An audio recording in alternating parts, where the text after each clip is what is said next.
మన నరనరాల్లో, మన రక్తపు ప్రతి బొట్టులో ఉన్న ఈ సత్యానికి చేరువుగా ఉండే అబద్ధం తీసుకొని వచ్చి గలిబిలిని సృష్టించే ప్రయత్నం గత 1400 సంవత్సరాలుగా జరుగుతూ ఉంది. They say it like this. ఈ విధంగా కొంతమంది చెప్తారు, if you say a lie big enough and long enough it turns into a truth. ఒక అబద్ధాన్ని బిగ్గరగా చాలా కాలం సేపు కనుక మీరు చెప్పగలిగితే ఆ అబద్ధం ఏమైపోతుంది? నిజమైపోతుంది. That is what the enemy is trying to do. ఈ పనినే అపవాది చేయాలని ఆశపడుతున్నాడు. And that is what he's been trying to do. చేస్తూనే ఉన్నాడు గత 1400 సంవత్సరాలుగా. ఆ విషయాన్ని, అది ఎందుకు అబద్ధం అన్న విషయం మనం చూస్తాం. 3 విషయాలు మనం చూడబోతున్నాం. నెంబర్ 1, మనల్ని చాలామంది ప్రశ్నిస్తున్నారు. ఏదైనా సరే ఒక చిన్న విషయాన్ని తీసుకొని లోకల్ కోర్టులకి కానీ, లోకల్గా ఉన్నటువంటి ఏ న్యాయస్థానానికైనా, పెద్ద మనుషుల దగ్గరికి వెళ్ళినా కానీ ఏమంటారంటే, చెప్పేవాడి బతుకేంటయా అని ప్రశ్నిస్తారు. ప్రశ్నించేవాడి బతుకును మొదటి ప్రశ్నిస్తారు. సో చూహే ఖాకే బిల్లి హజ్కో చెలి అని ఒక మాట ఉంది. ఎప్పుడన్నా విన్నారా? సో చూహే ఖాకే బిల్లి హజ్కో చెలి అంటే 100 ఎలకలను తిని పిల్లి ఎక్కడికి వెళ్ళిందంట? హజ్ ప్రయాణానికి వెళ్ళిందంట. పిల్లి మాట ఎవడూ వినడు. ఏమని? ఎలకలు తినద్దు అని మాట చెప్తే, నువ్వు 100 తిన్నావు కదరా నాయన అని అడుగుతారు. So the first thing we are going to see is, ప్రశ్నించేవాడి విశ్వసనీయతను చూస్తాం. యేసుక్రీస్తు సిలువలో చనిపోలేదు అని ఎవరైతే చెప్తున్నారో వారి విశ్వసనీయతను మనం చూస్తాం. రెండవది మనం ఏం చూస్తామంటే, మరి ప్రశ్నించేవాడి విశ్వసనీయత అయితే చెప్పారు బాబు, మరి విషయం చెప్పండి ఫస్ట్ అంటారు కదా. కాబట్టి we will look into the Bible, the 66 books of the Bible, and see ఒక్క వచనమైనా సరే ప్రశ్నించేవాడు రైస్ చేసే ఒక్క వచనమైనా సరే బైబిల్ ప్రకారంగా, క్రైస్తవ సిద్ధాంతం ప్రకారంగా అది సత్యమా అన్న పరిశీలన మనం చేస్తాం. మూడవదిగా, మొదటి 2 విషయాలను ఏవైతే మనం నేర్చుకున్నామో దాన్ని ప్రాక్టికల్గా మన ముందు ఈరోజు చేసి చూపిస్తాం. అంటే కోట్లు వేసుకొని, టోపులు పెట్టుకొని స్టేజ్ల మీద నిలబడి ప్రశ్నిస్తే సరిపోదు.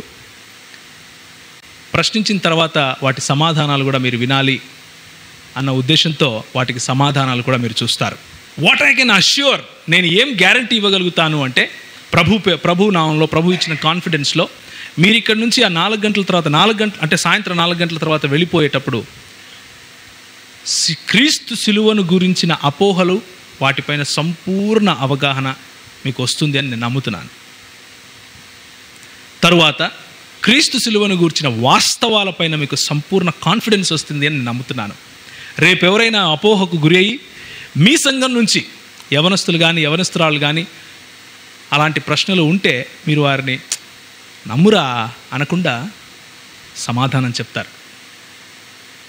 Let's get into the subject. మన ముందు 2 ఖురాన్లు ఉన్నాయి. మనల్ని అడుగుతూ ఉంటారు, ఏ వర్షన్ చదువుతారు మీరు అని కదా. ఇలాంటివి ఇంకొక 11 ఖురాన్లు తెలుగులో నేను మీకు చూపించగలుగుతాను. ఎవడికి తోచినట్లు వాళ్ళు ఖురాన్ రాసుకుంటూ ఉంటారు వీళ్ళు. ఆ ఖురాన్లు మీరు బయట మార్కెట్లో ఎక్కడైనా కొనుక్కోవచ్చు. మీరు కూడా కావాలంటే తర్జుమా చేసి ఇది ఖురాన్ భావ సందేశం అని చెప్పినా కానీ నమ్మే పరిస్థితిలో కొంతమంది ఉన్నారు. ఈరోజు ఖురాన్ విషయంని మనం గమనిస్తూ ఉంటాం. ఎందుకు అంటే, ఈ ఖురాన్లో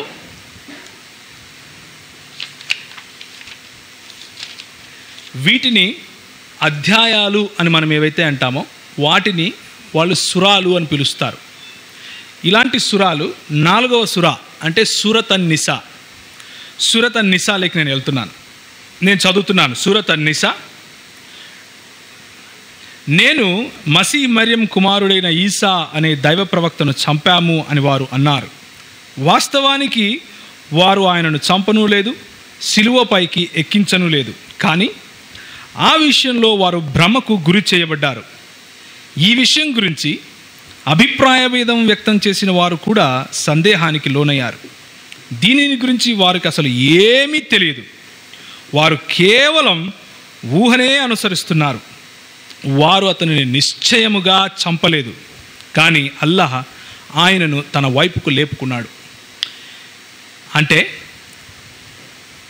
వారు, అంటే ఖురాన్ను నమ్మేవారు చెప్పే మాట ఏంటంటే, ఖురాన్ ప్రకారం యేసుక్రీస్తుని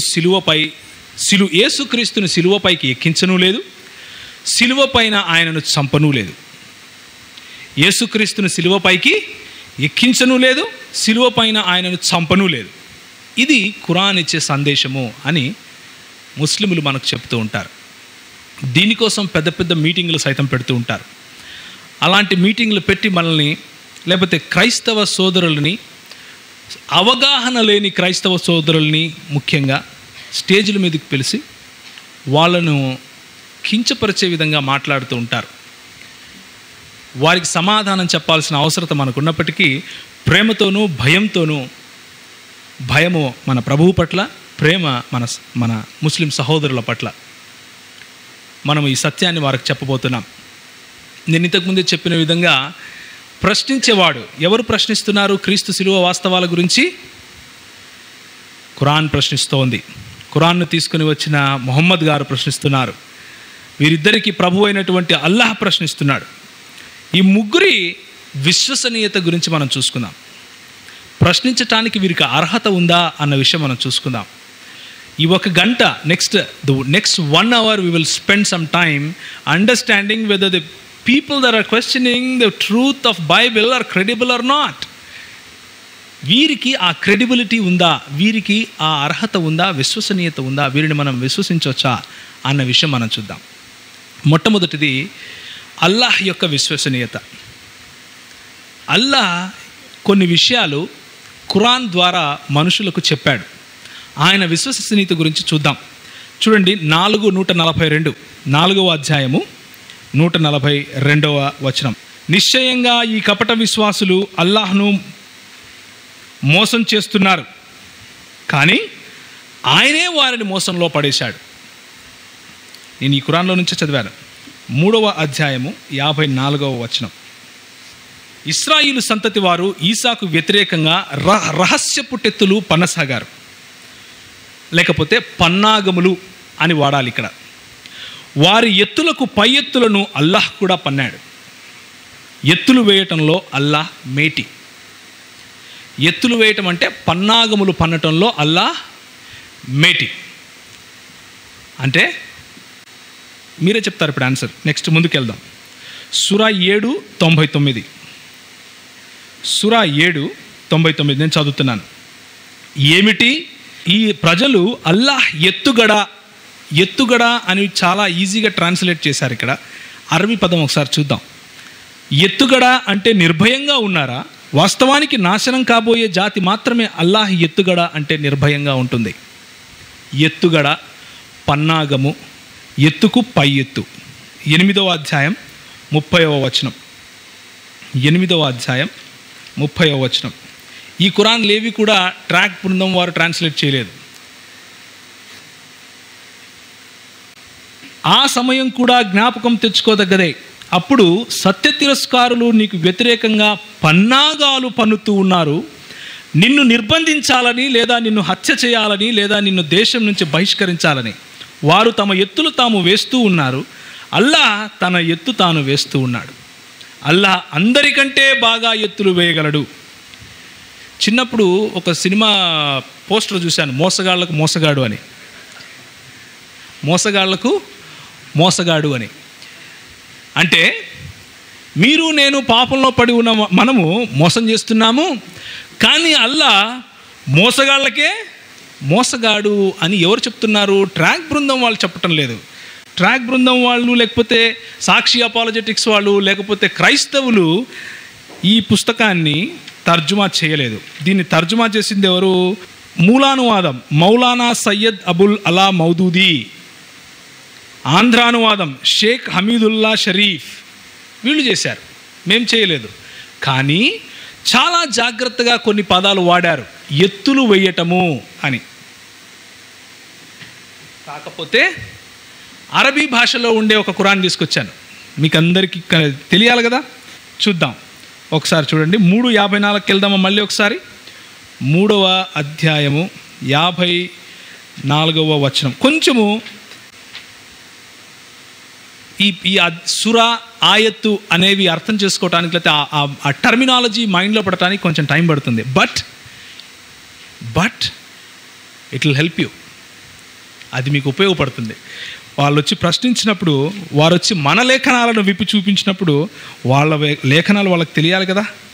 ఆ విషయం మనం చెబితే బాగుంటుంది వాళ్ళకు కూడా. చూడండి, వమకరు వమకరల్లాహు వల్లా ఖైరుల్ మాకరీన్. నేను సొంతంగా చెప్తున్నాను, ఇదిగోండి. వమకరు వమకరల్లాహు వల్లాహు ఖైరుల్ మాకరీన్. మకరా అనే పదానికి అర్థం ఏంటంటే మోసం చేయటం.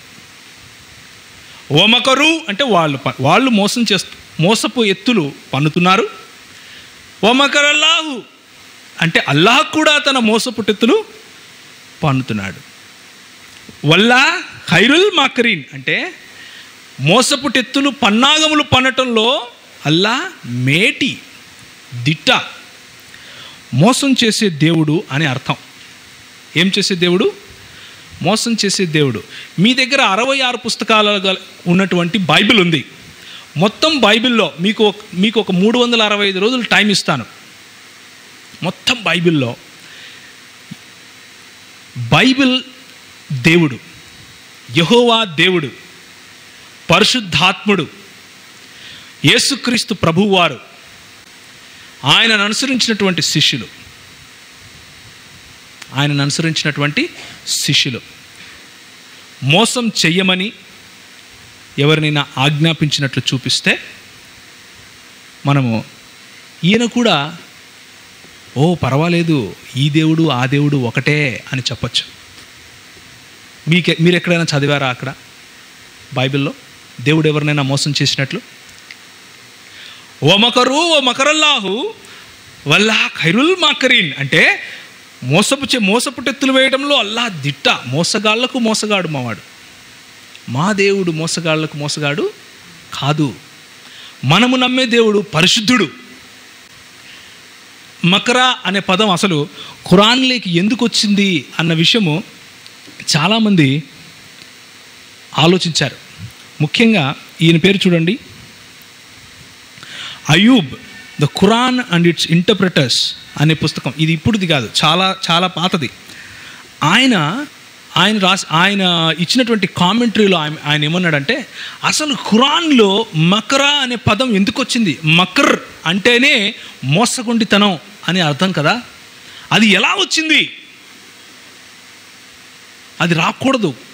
పరిశుద్ధుడైన దేవునికి ఆపాదించాల్సినటువంటి పదం అది కాదు అని ఇస్లామీ సాహితీకారుడు, ఇస్లామీ పండితుడు ఆయన చెప్పిన మాటలు ఇవి. మనం చెప్పాల్సినటువంటి అవసరం కొత్తగా ఏమీ లేదు. పోనీ ఈయన ఎవరిని మోసం చేశాడండి అని చూస్తే మనం ఇంతవరకు చదివాం. చూడండి, ఇంకొక మాట ఇక్కడ ఉంది చూడండి. 30వ వచనం చదువుతున్నాను, 8వ అధ్యాయం 30వ వచనం. వయజ్ యంకురు బకల్లిజినా కఫరు లియస్ బితుకా అవ్ యఖుతుల్. చూడండి, వయం మక్రూనా వయం మకరుల్లాహు వల్లాహు ఖైరుల్ మాకరీన్. మళ్ళా మాటికి చెప్పుకుంటున్నాడు ఈయన. వారు పన్నాగములు పన్నుతున్నారు, మేము పన్నాగములు పన్నుతున్నాం. ప్రవక్త గారికి కలలో ఈ విధంగా చెప్పాడు. ప్రవక్త గారి కలలో అల్లాహ్ శత్రువులను అతి కొద్దిగా చూపించి అధికముగా చూపిన ఎడల విశ్వాసులు తమ ధైర్య సాహసములలో బలహీనపడే అవకాశం ఉండేది. మరియు అల్లాహ్ ఉపదేశం పాటించడంలో విభేదించి ఉండేవారు. కానీ అల్లాహ్ కాపాడేవాడు. నిస్సందేహంగా అల్లాహ్ హృదయాలలో దాగి ఉన్న విషయాలను కూడా తెలుసుకునేవారు. అంటే బయటికి ఉన్న నంబర్ ఒకవేళ 100 అనుకోండి, 100 మంది శత్రువులతో పోరాడటానికి మీరు వెళ్తున్నారు, మీకు 100 చూపిస్తే భయపడిపోతారు అని చెప్పి కలలో తక్కువ మందిని చూపించాడంట ఆయన. సో ఆయనను అనుసరించే వాళ్ళను ఆయన మోసం చేస్తాడు. చూడండి, సూర 17:16. అల్లాహ్ ప్రజలను పాపం చేయని ఆజ్ఞాపించి వారిని ఆ పాపము కారణంగా సర్వనాశనం చేస్తాడు. పాపం చేయటానికే మన దేవుడు ఏ రోజైనా ఎవరినైనా ఆజ్ఞాపించాడండి? 17వ అధ్యాయం 16వ వచనం. ఇదంతా ఇదిగో నా చేతిలో ఉండే ఖురాన్లో నుంచి తీసి రాసినవే, సొంతంగా మనం రాసినటివేమీ కాదు. మరియు మేము ఒక నగరాన్ని నాశనం చేయదలుచుకుంటే మొదట అందులో ఉన్న స్థితిమంతులకు ఆజ్ఞ పంపుతాం. ఏమని? పాపం చేయమని. పాపం చేస్తారు కాబట్టి దాన్ని నాశనం చేస్తాం. పాపము చేయమని ప్రేరేపించే దేవుడు, పాపము చేసే విధంగా ప్రేరేపించే దేవుడు, మోసగాళ్లకు మోసగాడైన దేవుడు చెప్పే మాట ఏంటంటే, ఆయనను సిలువ ఎక్కించను లేదు, సిలువపై ఆయన చనిపోను లేదు. ఇంకొంచెం ముందుకెళ్దాం. చూడండి, 4వ అధ్యాయం 157వ వచనం నేను ఇంతవరకు చదివింది. Chapter 4 verse 157.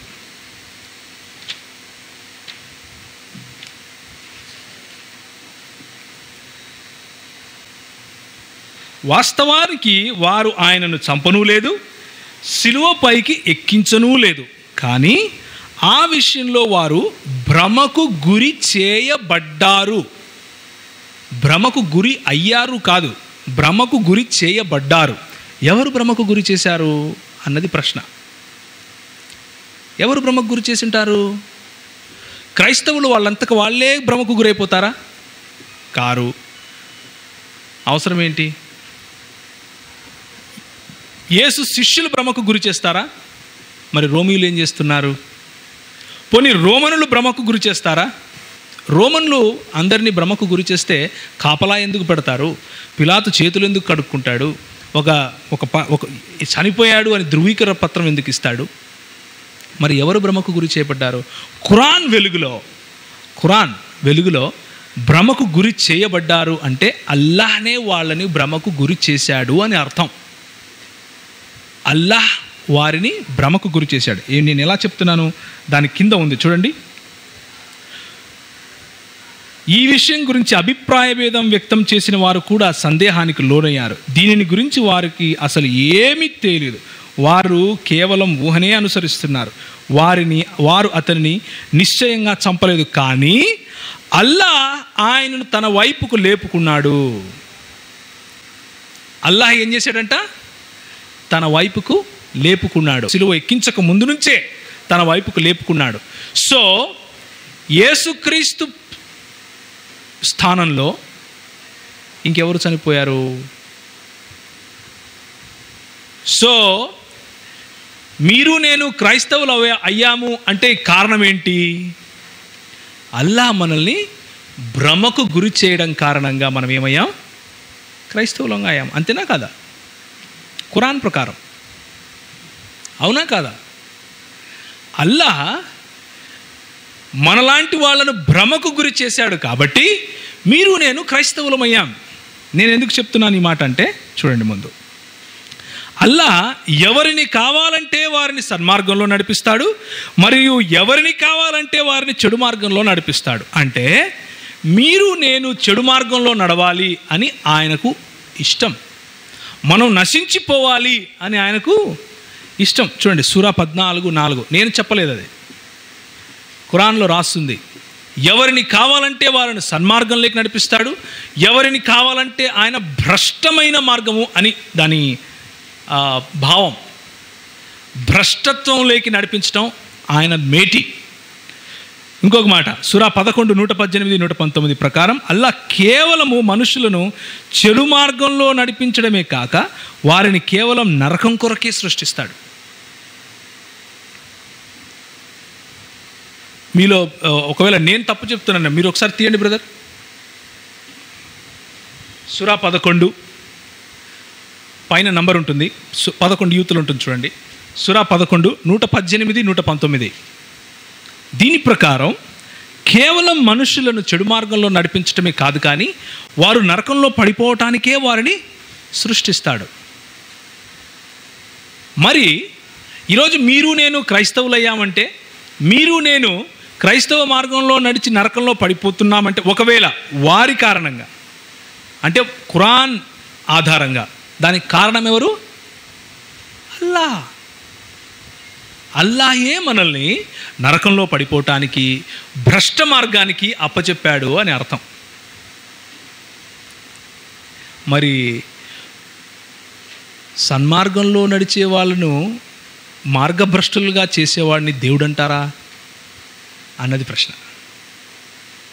సన్మార్గంలో నడిచే వాళ్ళని మార్గభ్రష్టులుగా చేయటము అనేది మంచి కార్యమా అనేది ప్రశ్న. చదవండి బ్రదర్, గట్టిగా చదవండి.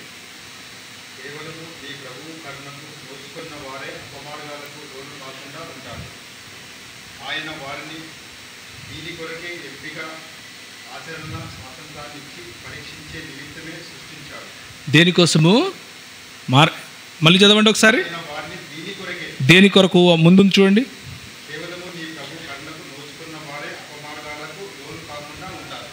అంటే కరుణకు నోచుకొని వాళ్ళు ఏమైపోతారు? కరుణకు నోచుకొని వాళ్ళు అది అంటే ఆయన కరుణకు నోచుకున్న వాళ్ళు అపమార్గానికి లోను కారు. ఆయన కరుణ నోచుకొని వాళ్ళు ఏమవుతారు? అపమార్గానికే, దాని కొరకే ఆయన వారిని ఎంపిక చేసి మరీ సృష్టిస్తాడు. అలా సృష్టించేవాడు దేవుడు అని మనం చెప్పగలుగుతామా అనేది ప్రశ్న. చాలు బ్రదర్, థ్యాంక్ యూ. 59వ అధ్యాయం 23వ వచనం. ఇక్కడ ఒక మంచి ఇంట్రెస్టింగ్ వర్డ్ అరబీ భాషలో వాడారు.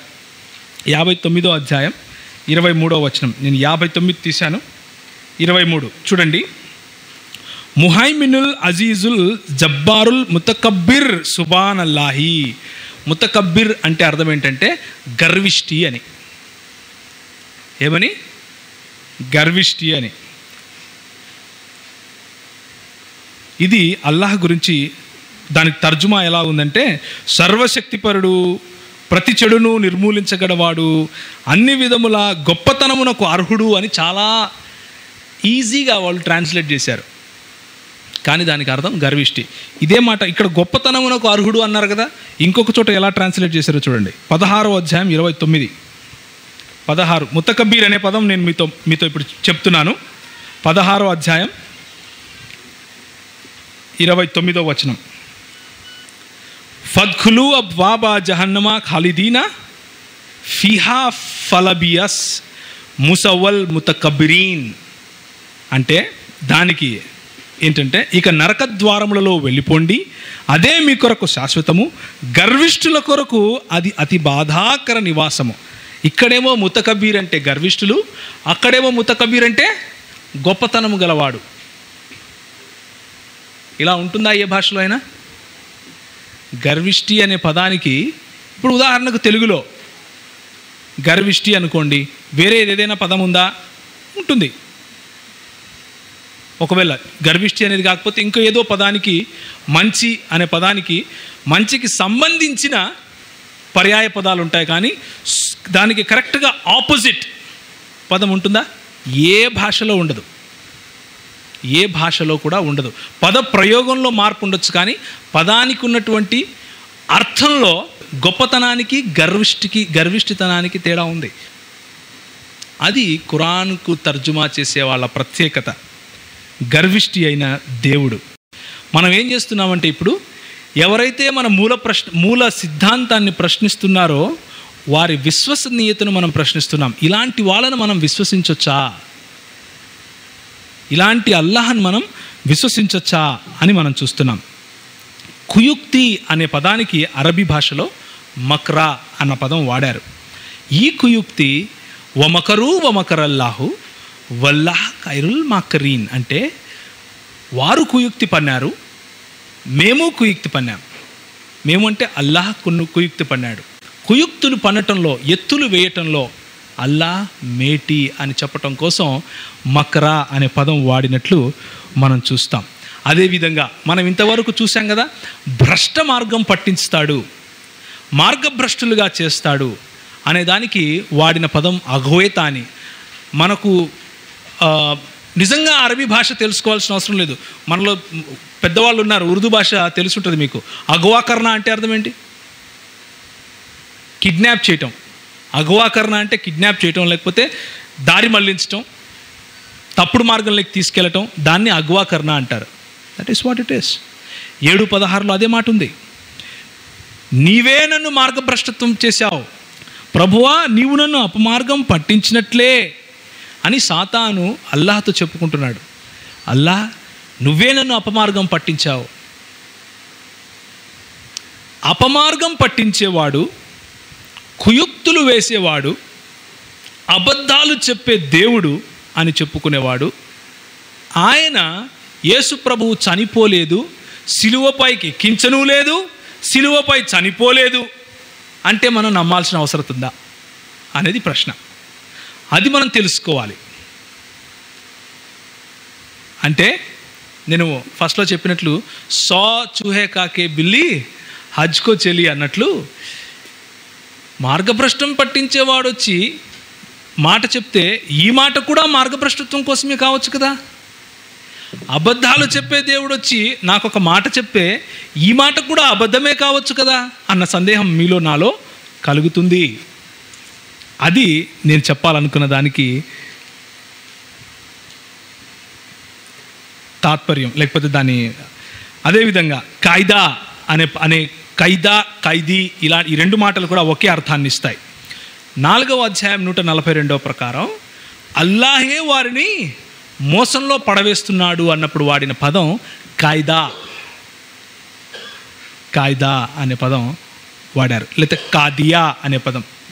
చూడండి, దీన్ని ఇంటర్నెట్ యూస్ చేసే వాళ్ళందరూ ఉన్నారు ఇక్కడ. వెళ్ళి అరబిక్ డిక్షనరీ అనుకోటండి, గూగుల్లో డిక్షనరీ వస్తుంది. దాంట్లో మీరు ఖాదా KHADA అన్న పదం కొట్టండి, మీకు ఇది వస్తుంది. నా దగ్గర అరబిక్ డిక్షనరీ ఉంది మా ఆఫీస్లో. అది చదివితే అందులో ఇదే మాట ఉంది. ఆ అరబిక్ డిక్షనరీ రాసింది మేము కాదు. అరేబియాలో పుట్టి అరబీ భాషలో ఖురాన్ కోసం రాసుకున్నటువంటి డిక్షనరీ. దాంట్లో ఉన్న మాట ఏంటంటే టు హైడ్, టు డిసీవ్, తప్పుడు మార్గం పట్టించటం కోసం, మోసం చేయటం అనే మీనింగ్ వస్తుంది ఆ పదానికి. సో 2వ అధ్యాయము 9వ వచనం కనుక చూస్తే, అల్లాహ్ను విశ్వాసులను వారు మోసం చేస్తున్నారు, కానీ యథార్థంగా వారు తమను తామే మోసం చేసుకుంటున్నారు అన్నప్పుడు కూడా అదే పదం వాడారు. ఖైదీ అనే పదం 7వ అధ్యాయం 182, 183. మేము వారిని క్రమేణా వారికి ఏమాత్రం తెలియని పద్ధతి ప్రకారంగా, అంటే వాళ్ళు గుర్తించుకోనంతగా మ్యానిపులేట్ అనే పదం తీసుకోవాలి ఇక్కడ. Manipulator, I am the best of the deceivers. మోసం చేయు వారిలో నేను అధికుడను, మోసం చేయు వాళ్ళలో నేను మేటిని అని చెప్పుకునే దేవుడు వచ్చి మీ యేసుక్రీస్తును చనిపోలేదు, మీ యేసుక్రీస్తుని నేను లేపుకున్నాను అంటే క్రైస్తవులు గుడ్డిగా నమ్మాలా అండి? ఎందుకు నమ్ముతాం చెప్పండి? తను తాను మోసకారిగా ప్రకటించుకునే ఈ దేవుడు చెప్తే మేము ఎందుకు వింటాం?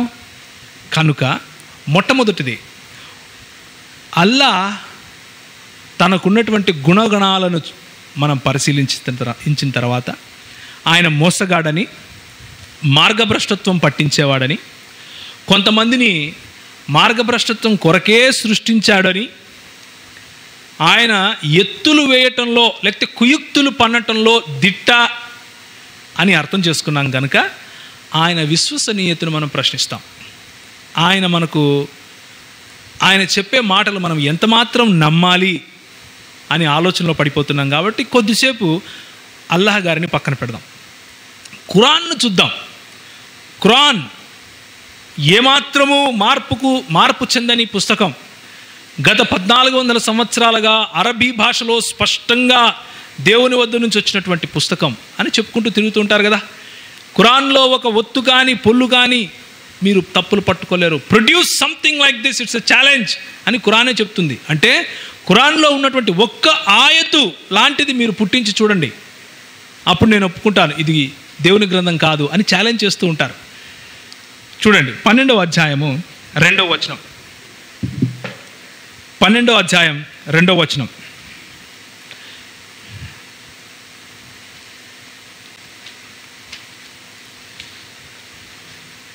పన్నెండవ అధ్యాయం 2వ వచనం.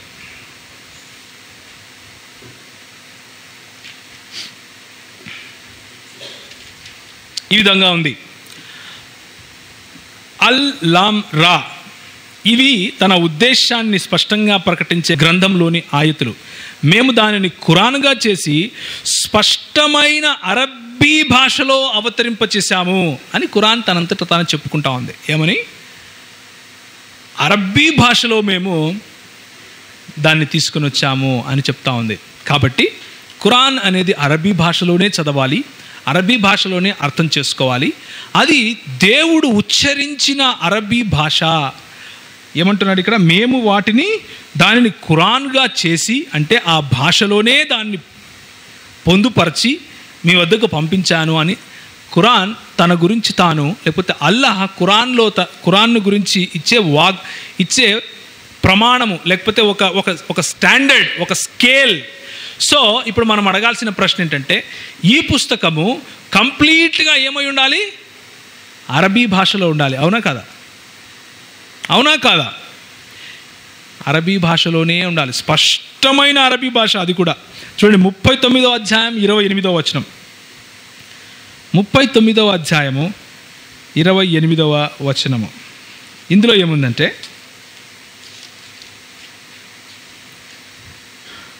చూడండి,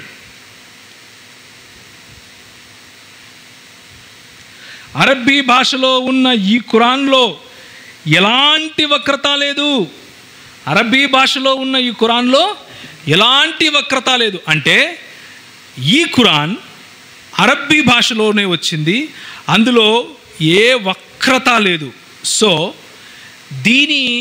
ఈ ఖురాన్లో గనక వక్రత చూపిస్తే దీని విశ్వసనీయతను మనం ప్రశ్నించిన వాళ్ళం అవుతాం. అవునా కాదా? ఈ ఖురాన్లో అరబ్బీ భాష కాని భాషను చూపిస్తే ఏం కనుక్కుంటాం? దీని విశ్వసనీయతను మనం ప్రశ్నించడం వాళ్ళం అవుతాం. జాగ్రత్తగా చూడాలి. 16వ అధ్యాయం 103వ వచనంలో కూడా ఉంది, ఇదే స్పష్టమైన అరబ్బీ భాష అని ఉంది. స్పష్టమైన అరబ్బీ భాష. సో వెయిట్, లెట్స్ సీ అనాలి. ఇప్పుడు మనం చూద్దాం, స్పష్టమైన అరబ్బీ భాష ఏముంటుందబ్బా ఇక్కడ అని చూస్తే, చూడండి, సూరా 56:18లో అబారిక్ అనే పర్షియన్ పదం ఉంది, ఆదం అనే అకాదియన్ పదం ఉంది, అరాయిక్ అనే పర్షియన్ పదం ఉంది. పర్షియన్ అంటే పార్సీ భాష. ఈరోజు కూడా బాంబేలో లేకపోతే ముంబై నగరంలో పార్సీలు ఉన్నారా లేదా? బబులోను రాజ్యం నుంచి వచ్చిన వాళ్ళు, ఇస్లాం పెరిగిన తర్వాత, అంటే ఇరాన్ నుంచి తరిమివేయబడిన వాళ్ళను ఫార్సీలు అంటారు. మన Tata is a Farsi, Godrej is a Farsi. వీళ్ళందరూ కూడా ఫార్సీలు. వాళ్ళ ఇంట్లో మాట్లాడుకునే భాష ఈరోజు కూడా ఫార్సీయే. వాళ్ళ పేర్లలో ఫిర్దౌస్, ఫరీద్ ఇలాంటివి ఉంటాయి. ఇవన్నీ కూడా ఖురాన్లోకి వచ్చేసాయి. మరి ఆ భాష ఏంటి? అది స్పష్టమైన అరబీనా? కాదే. ఫిరౌన్, మనము ఫరో అని పిలుస్తాం కదా, ఫరో అని పిలిచే పదాన్ని హెబ్రీ భాషలో ఫరో అంటారు. కానీ సిరియా భాషలో, సిరియాక్లో ఫిరౌన్ అని పిలుస్తారు.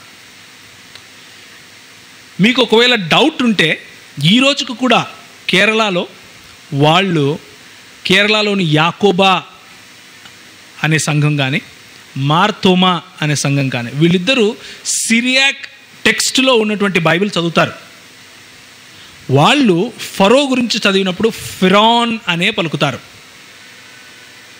మరి ఆ భాష స్పష్టమైన అరబీ భాషనా? కాదు. హబ్ర్ అనే హిబ్రూ భాష నుంచి తీసుకున్నారు. ఇస్తబ్రాక్ అనే పర్షియన్, సకీనా అంటే గ్లోరియస్, దేవుని మేఘము, మహిమగల దేవుని మేఘము, షకైనా అంటాం కదా, అది కూడా ఎక్కడి నుంచి వచ్చింది? చూడండి, హిబ్రూ భాష. సిజిల్, తాగూత్, జకాత్ అంటే పేదల కొరకు 2% మనం ఎలాగైతే టాయత్ ఇస్తామో, దశమాంశం ఇస్తామో, వాళ్ళు 2% ద్వియాంశం ఇస్తారు. దాన్ని జకాత్ అంటారు. అంటే దాన ధర్మాలు చేయటం. ఆ పదం ఎక్కడి నుంచి వచ్చింది? చూడండి, సిరియాక్. జింజూబిల్, ఇంజీల్ అంటే ఏంటో తెలుసా? మన దగ్గర ఉన్నటువంటి గాస్పల్స్,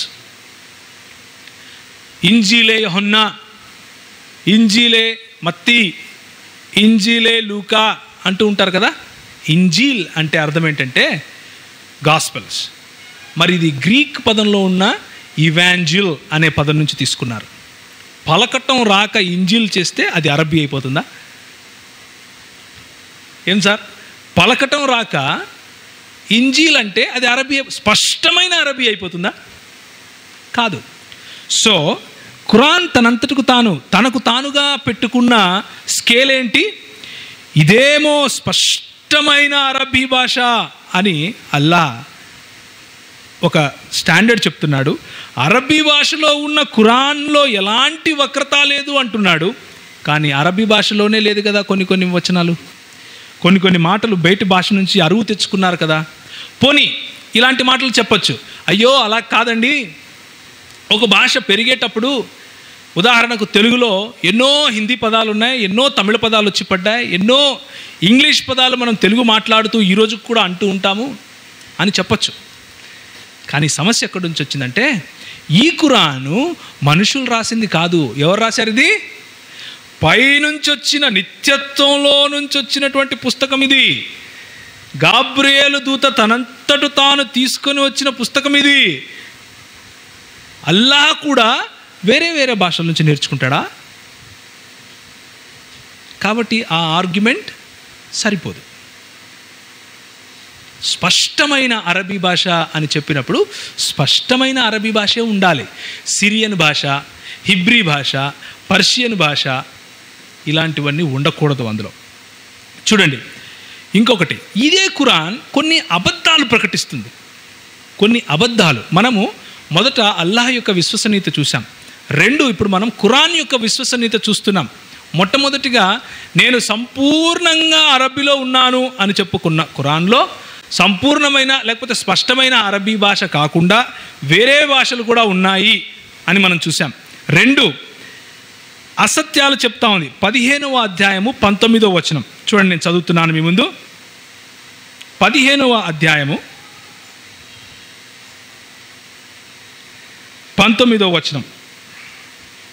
మేము భూమిని బల్లపరుపుగా పరిచాము, అందులో కొండలను పాతాము. బల్లపరుపు అంటే తెలుగు భాషలో మీ ఉద్దేశం మీకు ఎలా అర్థమైందండి? ఎట్లా? ఫ్లాట్. బల్లపరుపు అంటే ఇలాంటి బల్లలాగా, పరుపులాగా అని అర్థం. భూమి బల్లపరుపుగా ఉంటుందండి?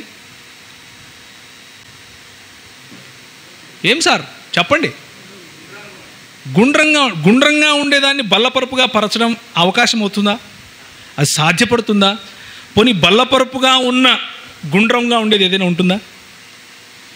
ఆలోచించి చూడండి. ఇది స్వయం వైరుధ్యం. ఇది మ్యూచువలీ కాంట్రడిక్టరీ టర్మ్. లేకపోతే మీరు ఎక్కడైనా సరే స్క్వేర్ సర్కిల్స్ చూసారా? Have you seen a square circle in your life? బల్లపరుపుగా ఉన్న భూమి అంటే అదే. మరి అంటే చతురస్రాకారంలో ఉండే వృత్తం ఉంటుందా ఎక్కడన్నా? చతురస్రాకారంలో ఉండేది వృత్తం కాదు, వృత్తం అయి ఉన్నది చతురస్రాకారంలో ఉండదు. అవునా కాదా? బల్లపరుపుగా ఉండే భూమి ఎక్కడ ఉంటుందండి? అంటే ఖురాన్ ఏం చేస్తుంది? అసత్యాలను బోధిస్తూ ఉంది. ఇంకొకటి, భూమిని మేము విశాలంగా పరిచాము అంటే చాప ఏం చేస్తాం మనం? పరుస్తాం. భూమి గుండ్రంగా ఉంటే ఎలా పరుస్తావు నువ్వు? అది సమస్య. అసత్యాలు బోధించే ఖురాన్. ఏమి భూమిని మేము పాన్పుగా చేయలేదా? పాన్పు అంటే అర్థం ఏంటంటే మంచం, అంటే పరుపు. మంచం మీద పరుపు వేసుకుంటే దాన్ని పాన్పు అంటారు. పాన్పులాగా చేశాడా? పాన్పు ఆకారంలో భూమి ఉంటుందా? ఉండదు.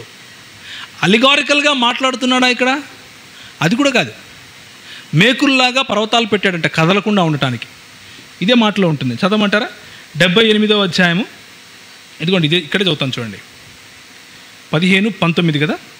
చూడండి, అందులో కొండలను పాతాము, అందులో అన్ని రకాల చెట్లు చేమలను ఖచ్చితమైన తగిన పరిమాణాలు పాతాము అంటే అది కదలకుండా ఉండటానికి పాతారంట కొండలు. కాబట్టి అసత్యాలు ప్రకటించే ఖురాన్ను మనము నమ్మాల్సిన అవసరం లేదు.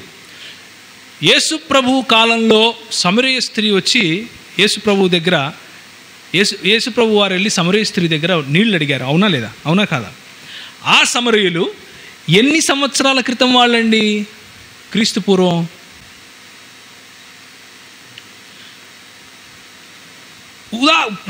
మోటామోటి చెప్పండి.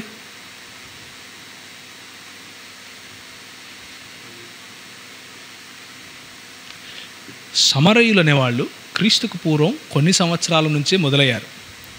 ఒక కుల వ్యవస్థలాగా మొదలైంది. కానీ ఖురాన్ ప్రకారము మోషే కాలంలో బంగారు దూడ చేసింది సమరయుడంట. మోషే కాలంలో బంగారు దూడ చేసింది సమరయుడు. సమరయులు ఉన్నారా అసలు ఆ సమయంలో? లేరు. క్రీస్తు పూర్వం 6వ శతాబ్దంలో సమరయులు అనేవాళ్ళు అనే తెగ బయటికి వచ్చింది. సమరయులు అనే తెగ క్రీస్తు పూర్వం 6వ శతాబ్దానికి ముందు అసలు లేనే లేదు. 20వ అధ్యాయం చూడండి, 87 నుంచి. ఇందులో ఏమని ఉంటుందంటే, వాళ్ళు బంగారు దూడను చేసుకున్నారు. ఆ బంగారు దూడలో సమరయుడు కూడా సమరి అని పేరు పెట్టారు వాడికి. 87 నుంచి చూడండి.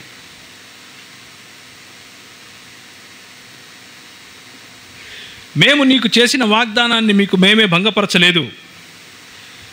ఇలానే సామరి కూడా ఏదో కొంత వేశాడు. వారికై ఒక ఆవు దూడ విగ్రహాన్ని చేసి వెలికి తీశాడు. దానిలో నుండి ఎద్దు ఆవు వంటి శబ్దం వచ్చేది. ప్రజలు అరుస్తూ, ఇది మీ దైవము, మూసా దైవము కూడా, మూసా దీనిని మర్చిపోయాడు అని అన్నారు. సామరి అనేవాడు అంటే సమరయులు క్రీస్తు పూర్వం 6వ శతాబ్దంలో మొదలైతే మోషే కాలం ఎప్పటిది? క్రీస్తు పూర్వం దాదాపు 2000 సంవత్సరాలు.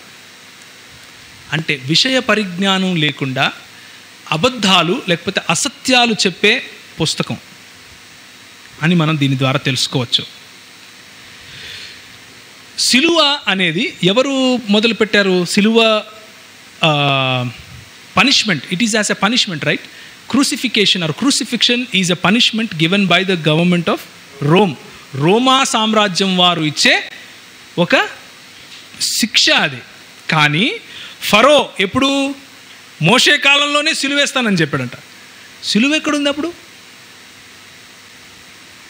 లేదు సిలువ. చూడండి 7వ అధ్యాయం 124. 7వ అధ్యాయం 124 చూడండి.